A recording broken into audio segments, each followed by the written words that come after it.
Hola a todos mis amigos, bendiciones desde aquí, de la hermosa ciudad de Hollywood. Mi nombre es Matías Mesa y qué alegría poder estar una vez más conectado con cada uno de ustedes en este ministerio llamado Radio Solidaria. Sigan conectados como siempre digo, porque cada mensaje tiene justamente algo para decir. José, amigo, gracias por estar siempre en conexión, conectados y que podamos siempre llevar este mensaje a personas que necesitan. Hoy quiero hablarte acerca de una palabra que creo yo de que todos en algún momento vamos a pasar por esa temporada. Como siempre digo, la vida no se mide en años, se mide en temporadas. Y toda persona que es diligente en su trabajo, sea en la iglesia, sea diligente en el trabajo secular, en el estudio, todo ser humano que es enfocado y diligente en algo, damas y caballeros, va a ser criticado. Y hoy justamente quiero hablarte de esa palabra, la crítica. Nadie quiere ser criticado. Todos queremos estar viviendo en esa cápsula de ser admirados. Yo creo que en cierta manera todo lo que hacemos es porque buscamos en cierta manera la aprobación de la gente. No queremos que nadie pueda vituperar, que nadie pueda tirar el trabajo que lo hacemos. Creo que cuando el trabajo que hacemos involucra el beneficio a alguien más, indudablemente Dios está en esa ecuación. Pero cuando todo lo hacemos por beneficio propio, todo lo que hacemos tiene fecha de vencimiento. Lo podemos ver en la famosa Torre de Babel. Ellos querían que sus nombres puedan ser recordados para que ellos puedan decir, mirá hasta dónde llegó el hombre. Y tuvo cierto tiempo límite donde ellos llegaron hasta ahí. Pero si hoy en día sos diligente en lo que haces, sea en la iglesia, en el trabajo, en lo que sea, si involucra el beneficio de alguien más, Dios puede promover eso lo que estás haciendo. Y hoy quiero hablarte justamente de esa palabra, la crítica. Dios había cerrado su mano de bendición para Saúl. Saúl había decidido que el reino había quedado en sus manos, justamente por no cumplir lo que Dios le había mandado. Es ahí donde Dios torna su corazón y su vista hacia un lugar donde había un joven llamado David. Cuando Samuel llega a la casa de Isaí, todos los hermanos de David estaban preparados para la ocasión. Y yo creo de que Samuel tenía un prototipo ya definido de cómo tenía que ser un rey. La Biblia habla de Saúl, que era un hombre de hombros para arriba, hermoso, imponente, que solamente mirarlo radiaba miedo.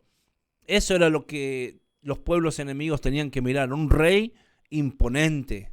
Entonces Samuel empieza a ver los hijos de Isaí y se da cuenta de que todos tenían ciertas características, pero había algo como que no había esa corazonada, como lo dice. No había eso lo que realmente estaba 100% determinado y convencido. Hasta que finalmente Samuel hace una pregunta y hasta el día de hoy esa pregunta está.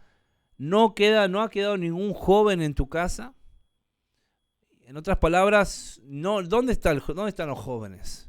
Y esa es la pregunta que hoy en día también hace la sociedad. ¿Dónde están los jóvenes? Hoy en día los jóvenes están en cualquier lugar menos enfocados en lo que tendrían que hacer. Es ahí donde Isaí dice, tengo un joven, un hijo allá, me olvidé, pero bueno, lo trajeron. Y es ahí donde hay una conexión visual, pero también una conexión espiritual entre Samuel y David. David es ungido, pero sin embargo él todavía seguía trabajando para su padre. Ahí hay un punto muy interesante porque David fue ungido en frente de sus hermanos. Eso lo que provocó fue una envidia muy grande. Ellos estaban preparados justamente para eso. Pero es ahí donde él fue ungido, pero aunque él estaba siendo ungido, él todavía tenía que volver a la casa y justamente a trabajar por su padre. A veces pensamos que cuando Dios nos da una palabra es ahí donde nosotros tenemos que decir, bueno, ya Dios me llamó para esto, tengo que dejar de hacer lo que estaba haciendo. Y no necesariamente. Aunque David tuvo esa unción, ese aceite sobre su cabeza, pero él todavía no estaba cumplido el tiempo.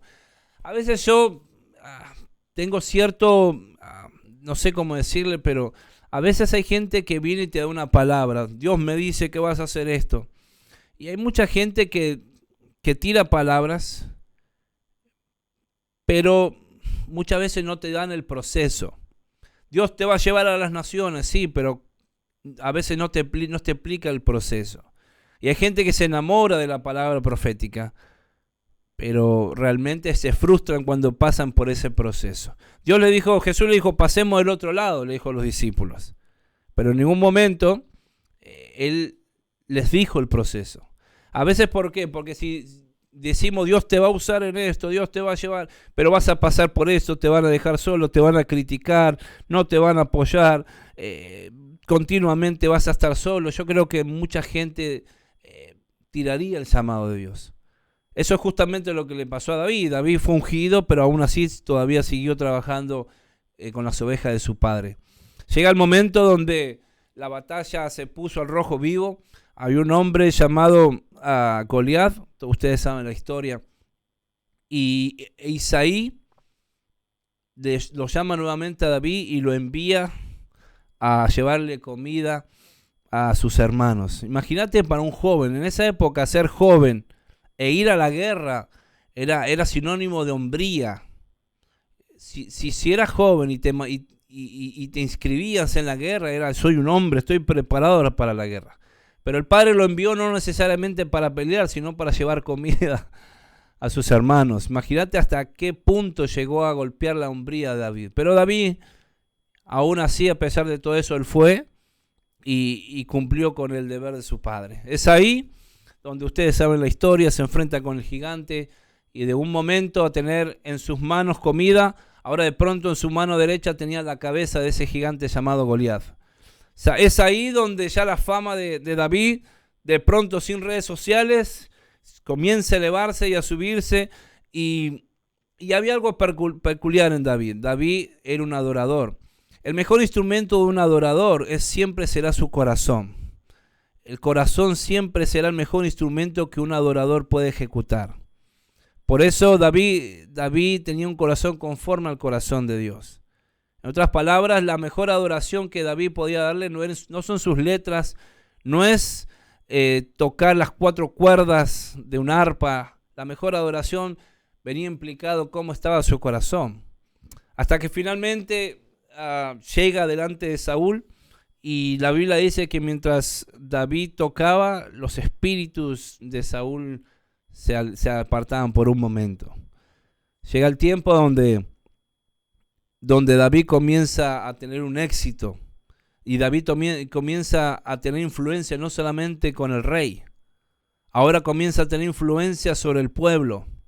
Y el pueblo, dice la Biblia, de que hay un versículo en 1 Samuel 18:7, dice, y el pueblo gritaba con gran gozo, Saúl mató a miles, pero David mató a 10,000. ¿Qué pasa cuando empezamos a ver éxito en gente que nosotros vimos crecer?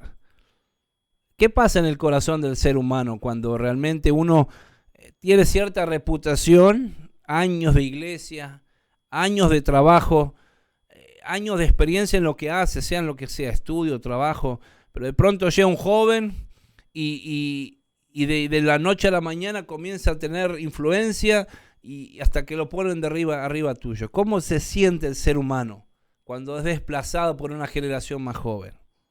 Bueno, es justamente ahí donde uno tiene que analizarse. La Biblia dice que a partir de ese momento ya Saúl no miraba con buenos ojos a David. Porque aquel que tiene problemas en su corazón siempre tendrá problemas con relación con el ser humano. Siempre creo de que la persona altiva siempre se va a rodear de gente inferior a él, porque siempre va a querer resaltar. Pero la persona sabia es aquel que siempre va a estar rodeado de personas mucho mejores que él. Alguien dijo una vez, si te rodeas de 5 millonarios, el número 6 posiblemente seas vos. Si te rodeas de gente emprendedora, posiblemente el número 6 también lo seas. Pero si te rodeas continuamente de gente negativa, gente que sabe la vida de todo el mundo, gente que no te beneficia, gente que no te ayuda, gente que a lo mejor a veces recibís en tu casa y cuando se va dejan una carga negativa y decís, ¿para qué lo invité a este? Si te rodeas justamente de ese grupo, de ese vínculo, posiblemente el número 6 también lo seas tú. Entonces, ahí está el problema. Alguien dijo una vez, dime con quién andas y te diré quién eres. Y es una realidad muy grande porque de las personas que nosotros nos rodeamos, justamente también vamos a hablar. Si nos rodeamos de gente visionaria, de gente que solamente habla sueños, visiones, y te alegrás, posiblemente el número 6 también lo seas. Pero si quizás te rodeas de gente y te cuentan proyectos y no te alegras, yo siempre digo, si contás un sueño o si contás una victoria a alguien y no se alegra, no le cuentes más nada. No le cuentes más nada. Vas a ser como José con la túnica de colores. A veces mejor es no decir nada y seguir trabajando. Pero si encontrás una persona que a lo mejor se alegre, te apoye y te ayude a ser mejor, vale la pena, damas y caballeros, esa gente. A lo mejor uno dice, no están. Pero yo creo que sí están. Buscalas. Son personas que te golpean con la verdad para no matarte con la mentira. Pero Saúl, había algo en su corazón que no había vencido. Su corazón estaba lleno de orgullo. Él era el rey. Él cuando levantaba un dedo, los sirvientes estaban ahí a la orden de sus manos. Pero un joven que venía del campo apartado, ahora la gente empieza a pronunciar su nombre más fuerte que el mismo nombre del rey Saúl. Y empieza a hacer una ecuación totalmente dispareja. El rey Saúl mata 1000, pero este joven mata 10.000. Y quiera Dios que nos podamos alegrar del éxito de la gente. Vuelvo a repetir, cuando no tenemos esa virtud de alegrarnos, cuando alguien lo promueve, cuando Dios levanta a alguien, sea en el ministerio, sea en el trabajo, apoyalos. Sé feliz, pero no una felicidad ficticia, sino sé feliz, apoyar, porque realmente cuando uno está creyendo en el éxito del otro, es ahí donde realmente entendemos de qué se trata la vida. La vida no se trata de andar pisando para nosotros poder llegar y que las luces se proyecten delante de nosotros. Nosotros necesitamos levantar a otros para que también por medio de eso Dios pueda hacer algo en nuestras vidas. Y es ahí donde quiero hablar este punto para estar terminando. Es algo interesante que le pasa a David. Dice, al día siguiente el espíritu maligno de parte de Dios se apoderó de Saúl, quien cayó en trance en su propio palacio, y andaba una lanza en su mano, y mientras David tocaba el arpa, como era de costumbre, Saúl le arrojó pensando, esta vez lo voy a clavar. Y lo intentó, pero David logró esquivar la lanza. Ahora quiero que te hagas este cuadro en tu mente. Imagínate esto. Quiero que te imagines, una pared de madera. Quiero que te imagines eso. Y quiero que te imagines lanzas clavadas. Es lo que dice la Biblia. Saúl clavó la lanza y la lanza quedó impregnada en la madera. Mira, tenemos dos opciones cuando realmente tenemos personas que no se alegran del éxito. Si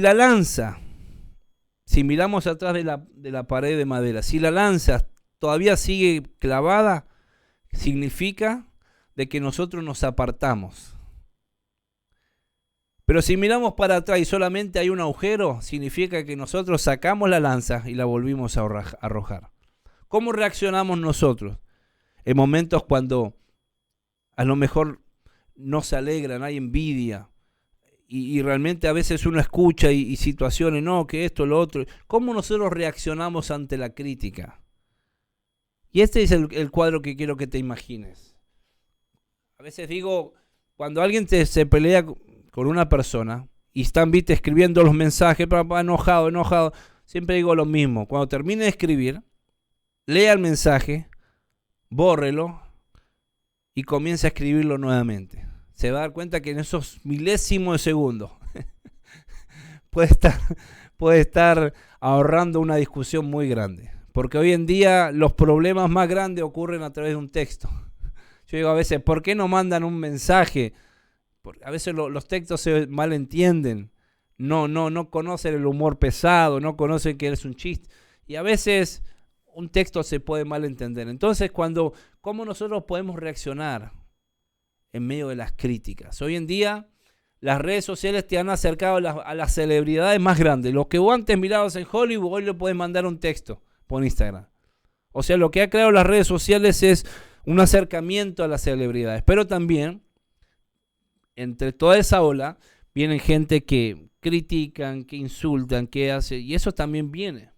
Entonces, en los momentos que alguien te critica, en los momentos que alguien no puede entender el trabajo que estás haciendo, yo te animo a que puedas dibujar este cuadro, mirar para atrás. Tenés dos opciones: esquivar la lanza y seguir con tu vida, o quitarla y que se quede solamente un agujero en esa pared. Pero si la quitas, lamentablemente estás haciendo lo mismo que está haciendo Saúl. Saúl hizo exactamente lo mismo. Ojo por ojo, ¿me haces esto? Ok, yo te tiro esto. Pero no, realmente el mensaje en este día es que esa lanza pueda seguir impregnada, pero no en tu corazón. Mira, la Biblia habla de Saúl. Saúl era de la tribu de los Benjamín. Los Benjamín tenían una característica única entre la tribu. Ellos eran zurdos. Y ellos desde niños se les enseñaba a tirar con lanzas, pero con la mano izquierda. Ellos eran zurdos. En otras palabras, cuando el Benjamín tiraba, a donde tiraba era un porcentaje casi perfecto que le daban a la presa. Esa era su arma más peligrosa, acertar con una lanza. Pero qué casualidad que justamente cuando Saúl tira para acertar y pegar, impregnar en el corazón de David, David termina esquivando eso. Yo creo que entre la lanza y David se puso la palabra, porque David no podía morir, David era el próximo rey. Y eso es lo que quiero decirte para terminar este mensaje. Si Dios te dio una palabra, las críticas no pueden destruirte. Si Dios te dio un futuro, las críticas no pueden dañar tu corazón. Aprende a involucrar tu corazón, tus sueños siempre en las manos de Dios. Mientras tus sueños estén en las manos de Dios, tiene vida. Pero mientras el sueño esté en la boca de otros, porque así es el ser humano. El ser humano en un momento dijo Hosana a Jesús, y días más adelante gritaban y digan crucifíquenle. Así es el ser humano. Así son las personas. Un día te aplauden y mañana te critican. Pero no viva del aplauso. Que los elogios no se te suban a la cabeza, ni las críticas se te suban al corazón. Sé siempre la misma persona. Sé siempre la misma persona. Sos con errores y con virtudes, sos la misma persona. Así que si Dios te dio un sueño, damas y caballeros, sigue soñando, porque todos los sentidos que Dios puso sobre tu vida están hacia adelante. Los ojos, la boca, el olfato, el oído. Él lo puso para mirar hacia adelante. No viva de las críticas, vive que realmente Dios inyectó en tu corazón un gran sueño, y creo que si realmente aprendes a esquivar lanzas, vas a llegar a tu destino. Así que, amigos queridos, una bendición grande poder haber estado conectados con ustedes de aquí, Hollywood, para España y para todo el mundo. Mi nombre es Matías Mesa y nos vemos en el próximo episodio. Dios los bendiga. Chao.